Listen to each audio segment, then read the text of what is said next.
Hey everyone, sorry again for my absence. I had planned on recording this video a while ago, but my dog got really sick and he was vomiting blood and it was vet visit after vet visit and everything has just been super stressful, so this is my very late June wrap-up. The first book that I read in June was After We Fell by Anna Todd, and this is the third book in the After series that follows Hardin and Tessa. I gave this a 3 out of 5 stars, and I had a very hard time getting through this volume, and not because it is so big, but because Hardin and Tessa's actions frustrated me, annoyed me, pissed me off to no end the entire novel.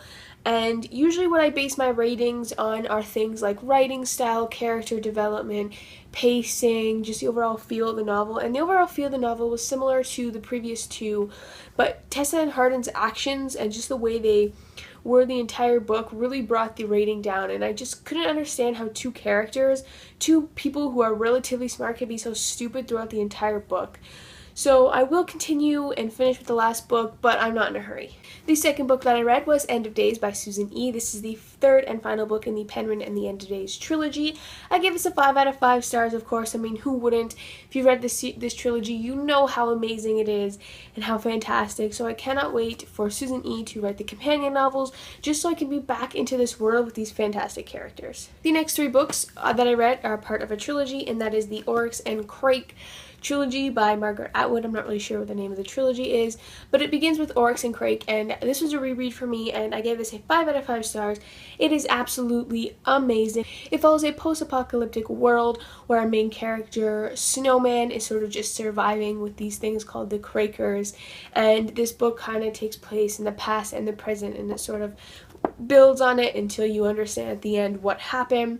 The second book, The Year of the Flood, I gave this a 5 out of 5 stars. This was also a reread for me, and I had originally rated it 4 stars, but I'm changing my rating to 5 because it was absolutely amazing. At my first read, I didn't like the characters. I was missing the character from the first book, because this one sort of takes the characters in the first book who are on the sidelines and brings them to the forefront, and they become the main characters. And their stories are so intriguing and compelling, and it was just fantastic. I really enjoyed this.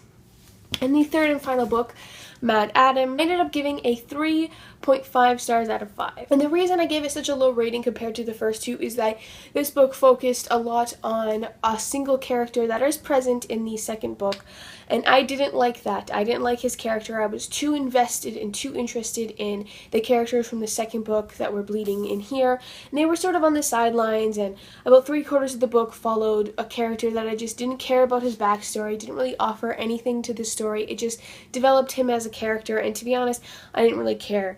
The ending really doesn't have much closure, but it is enough to not have a cliffhanger ending, kind of.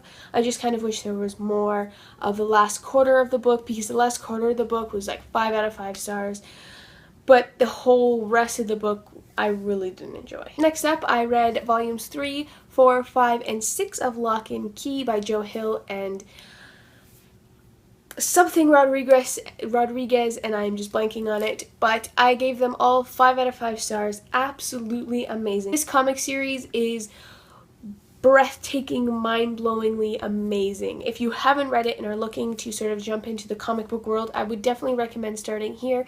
It is a little bit graphic and violent in nature, so if that's not your thing, don't start here, but it is amazing. The writing is on point, the character development, just the story in general is so intricate and so well done that it's just definitely worth the read, and you should definitely go read it. Next up, I read the novella Brewing Storm by Richard Castle, and if that name sounds familiar to you, that's because it should, is if you've ever heard of or seen the TV show Castle, you know that show is about this writer who starts tagging along with a police officer to write books, and A Brewing Storm is his main character that he's ever written, and that is Derek Storm. And A Brewing Storm follows Derek Storm as he is pulled out of retirement to help with this kidnapping sort of mystery. I gave this first novella 3 stars. It felt like an info dump. The writing was super generic. There wasn't anything appealing to it. There wasn't anything that made it distinct or unique. It was just kind of like a basic intro to the story. The mystery is a little bit intriguing, so I definitely continued with the story, but the first novella wasn't a strong start. Next up, I read A Raging Storm by Richard Castle, which is the second novella to A Brewing Storm. I ended up giving this one a 4 out of 5 stars. The entire novella was a lot of fun. There was so much action, and it was just, the writing style was a lot better. It was just a great second installment, and usually the second ones aren't as strong as the first or the third, but this one was fantastic. I really enjoyed it. Next up, I read Fall With Me by Jennifer L. Armentrout. This is the 4th book in the Wait For You companion trilogy. I gave this a 5 out of 5 stars. I really enjoyed it, especially after the previous book not enjoying it whatsoever. So I'm happy that this one was so well done and so well written.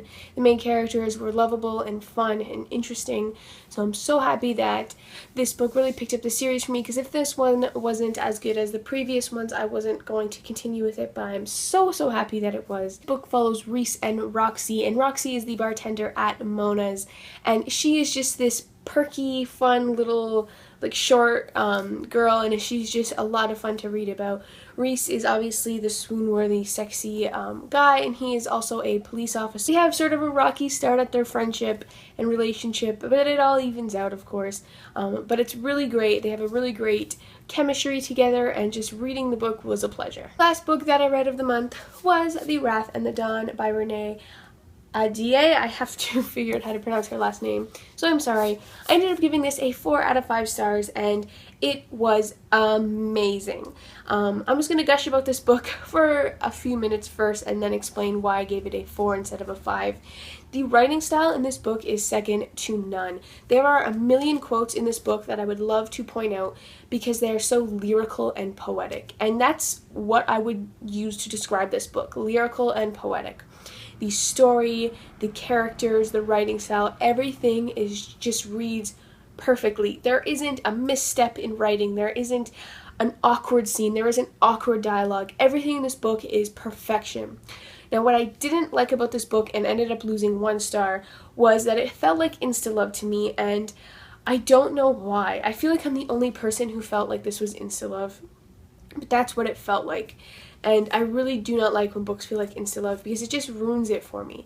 So that's why I gave it a 4 instead of a 5, but I would recommend this book over and over for people to read it, just because the writing style is so beautiful, and you don't see writing like this in young adult books very often. So everyone should definitely go check this out. So these are all the books that I read in the month of June. So let me know down below what you read and what you thought. Thanks for watching. Bye.